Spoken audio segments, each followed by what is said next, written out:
Wash wash wash Bangla wash, yes. তাদের দেশে গিয়ে, পাকিস্তানে গিয়ে টানা দুইটা ম্যাচ হারিয়ে তাদেরকে ওয়াশ করেছিল, এবং নিজেদের দেশে এনেও টানা দুইটা টেস্ট ম্যাচ জিতে হোয়াইট ওয়াশ করলো। টানা দুইটা সিরিজ জিতে টানা দুইবার হোয়াইট ওয়াশ করলো পাকিস্তানকে। Unbelievable cricket by Bangladesh cricket team, অবিশ্বাস্য পারফরমেন্স। লাস্ট 6টা টেস্ট ম্যাচে বাংলাদেশ ক্রিকেট টিম 7টা সেঞ্চুরি পেয়েছে। ব্যাটসম্যানদের ধারাবাহিকতা দেখেন, পারফরমেন্স দেখেন। মমিনুল হক স্পেশালি লাস্ট 5টা ইনিংসে 5টা হাফ সেঞ্চুরি। নাজমুল হোসেন শান্ত লাস্ট 6টা নাকি 7টা টেস্ট ম্যাচে 4টা নাকি 5টা century. Mushfiqur Rahim player of the match, এই ম্যাচে কি দুর্দান্ত শতক। লিটন কুমার দাস কি দুর্দান্ত শতক। প্লেয়ারদের দুর্দান্ত পারফরমেন্সের কারণে এবং বোলারদের দুর্দান্ত বোলিং এর কারণে দেখেন তাইজুল ইসলাম আজকে কি বল করেছে, 6 উইকেট, জাস্ট বিউটিফুল।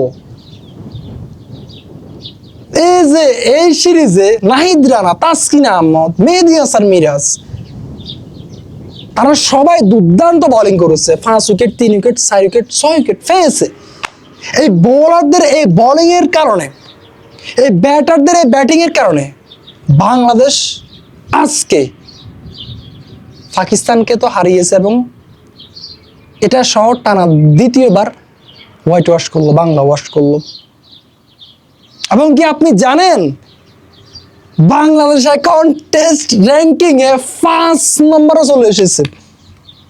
মানে এর পিছনে ইন্ডিয়া রয়েছে, ইংল্যান্ড রয়েছে, পাকিস্তান রয়েছে। Just fantastic. এই ধরনের ক্রিকেটে আমরা দেখতে চাই, এই ধরনের ক্রিকেট দেখতে চাই বাংলাদেশ ক্রিকেট টিম অনেক দূর এগিয়ে যাক। কারণ বাংলাদেশের মানুষরা বাংলাদেশের ক্রিকেটকে অনেক বেশি ভালোবাসে, বুঝতে পেরেছেন? এই যে আমি দেশের বাইরে রয়েছি এখন, ভাই প্রবাসীরা কাজ বাদ দিয়ে বাংলাদেশের খেলাটা দেখে। কি জন্য দেখে? তারা কি টাকা পায়? Bangladesh cricket team, Bangladesh cricket board কি তাদেরকে টাকা দেয়? না। কিন্তু আপনি জানলে অবাক হবেন কতটা কষ্ট করে তারা। যে রুমে থাকে না, ওই রুমটা কিন্তু অত বড় নয়, একদম ছোট একটা রুম।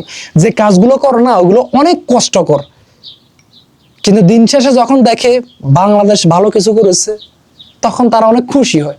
ম্যাচগুলো দেখে, এই যে টেস্ট ম্যাচ, এই যে সুযোগ পেলে তারা হয়তোবা ফুল টেস্ট ম্যাচটা দেখতে পারে না। ভাই পরিবারের চাপে কাজ করতে হয়, ঋণের বোঝা রয়েছে, অনেক কিছু রয়েছে। ভাই প্রবাসীরা মানে আমি দেখতেছি জাস্ট কত কষ্ট করতেছে। তো এর মধ্যে কিন্তু বাংলাদেশের খেলাটা দেখে, না দেখতে পেলেও কিন্তু স্কোরটা দেখে, এবং যখন দেখে বাংলাদেশ ক্রিকেট টিম ভালো কিছু করেছে তখন অনেক বেশি খুশি হয়, অনেক বেশি খুশি হয়। সো এগিয়ে যাক বাংলাদেশ ক্রিকেট টিম। আশা করি যে বাংলাদেশ ক্রিকেট টিম ভবিষ্যতে আরো ভালো কিছু করবে, আরো ইমপ্রুভমেন্ট করবে। দেখেন বাংলাদেশ ক্রিকেট টিম এই যে ম্যাচগুলো যে জিতেছে, এগুলা কিন্তু তাদের যোগ্যতায়, তাদের বোলিং, ব্যাটিং, ফিল্ডিং 3 বিভাগের সেরা পারফরমেন্স করেই জিতেছে। এক্স্যাক্টলি। এখানে কোনো বাংলাদেশ অনেক বেশি লাকি ছিল না যে এই জন্য বাংলাদেশ। ভাই টেস্ট ম্যাচ, এটা টি-20 না। টেস্ট ম্যাচ নিজের যোগ্যতা থাকলে কিন্তু আপনি আলটিমেটলি দিন শেষে এন্ড অফ দ্য ডে আপনি ম্যাচটা জিতবেন, বুঝতে পেরেছেন? এবং কি আপনি দেখেন এই টেস্ট ম্যাচ দুইটা কিন্তু আপনার 10 দিন গিয়েছে। এটা আমার কাছে খুব সুন্দর লেগেছে। টেস্ট ম্যাচ যেখানে বাংলাদেশ 5 দিন পর্যন্ত যাইতে পারে না অন্যান্য টিমের সাথে, ওইখানে পাকিস্তানের সাথে পাকিস্তানে গিয়েও দুর্দান্ত পারফরমেন্স করেছে টেস্ট ম্যাচ। এবং এই যে দুইটা টেস্ট ম্যাচে দুর্দান্ত পারফরমেন্স। পাকিস্তান ছোট কোনো দল নয়, দ্যাটস ওয়াই তারা 5 দিন পর্যন্ত খেলেছে। ছোট দল হলে হয়তো বা 3-4 দিন হতো, এবং বাংলাদেশে দুর্দান্ত পারফরমেন্স করে তাদের সাথে টাক্কা দিয়ে 5 দিন পর্যন্ত টেস্ট ম্যাচটা খেলে দুর্দান্ত জয় পেয়েছে বাংলাদেশ ক্রিকেট টিম। অভিনন্দন বাংলাদেশ ক্রিকেট টিম, এগিয়ে যাও, keep going, keep work really hard, keep achieving something really big. Allah Hafiz, thank you very much. See you next time.